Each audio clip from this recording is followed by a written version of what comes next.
Hello everyone, this is my channel. Please like, share, subscribe. चला तर मग पाणीपुरी बनवू, कारण की ही सगळ्यांचीच आवडती असते. पाणीपुरी खूप सोपी असते घरी बनवणं, काहीच अवघड नाही. तुम्ही एकदा माझी पद्धत घ्या, घरी करून पहा, तुम्हाला पण नक्की तोंडाला पाणी सुटेल. तर बघा, आलं का नाही तोंडाला पाणी? तर चला मी सांगते, करा आता.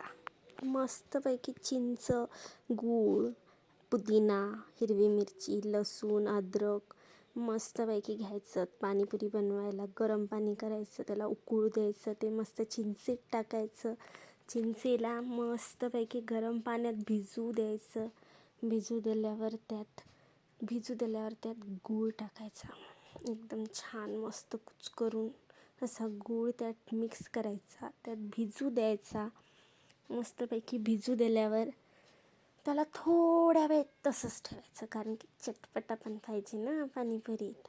त्याला तसंच भिजू द्यायचं. मस्तपैकी त्या गुळाला मिक्स होऊ द्यायचं चिंचेसोबत गरम पाण्यामध्ये. ते झाकून थोडं साईडला ठेवून द्यायचं.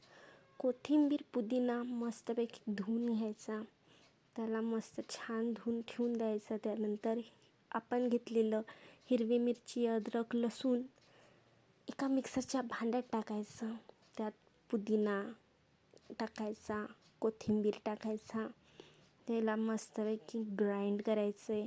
थोडं पाणी टाकायचं आणि त्याच्यानंतर थोडं जिरं टाकायचं आणि त्याला ग्राइंड करून घ्यायचं. मस्तपैकी त्याची जी प्युरी आहे ती टाकायची एका भांड्यात.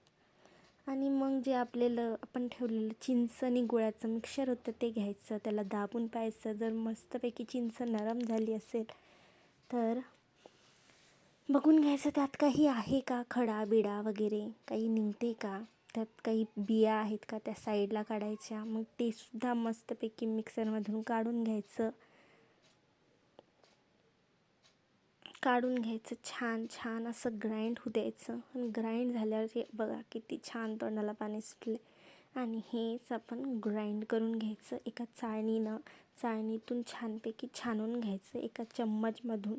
आणि मस्तपैकी तो चम्मच फिरवत पूर्ण असं होईपर्यंत त्याला छान गाळून घ्यायचं, जितकं त्याचा गर निघतो तितकं. आणि त्याला मिक्स करायचं. हा तुम्ही वेगळं पण करू शकता, मी एकत्र केलं.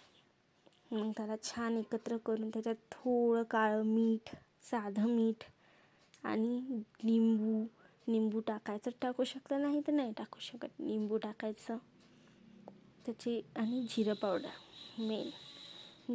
टाकायचं आणि त्याला मस्त मिक्स करायचं. हे झालं आपलं पाणीपुरीचं पाणी तयार.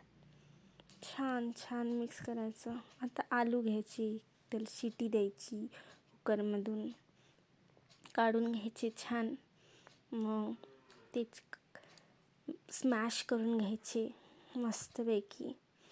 कांदे घ्यायचे, ते कट करून घ्यायचे बारीक एकदम. आलू, कांदे आणि ते छान असे मिक्स करून त्यात तुम्ही चिंचेचं आणि पुदिन्याचं घेतलेलं पाणी पण टाकू शकता असं वरतून. काळं मीठ सगळं मस्तपैकी छान एकत्रित करून त्याला मिक्स करायचं. हे झालं तुमचं पाणीपुरीच्या फुग्यात टाकलेलं मिश्रण. हे त्यात टाकायचं आणि छानपैकी पाणी भरून खायचं. आणि एवढा वेळ नव्हता की फुगे हे करा, तर मग रेडीमेड फुग्यांनाच काम चालवलं. ते घेतले, ते मस्त तेल गरम झाल्यावर तळून घेतले. मस्तपैकी मोठे मोठे होतात ते, तुम्ही बघू शकता. मस्तपैकी तेलात सोडायचे, ते मोठे मोठे होतात, ते फुगतात, छान होतात. आणि बस रेडी आपली पाणीपुरी.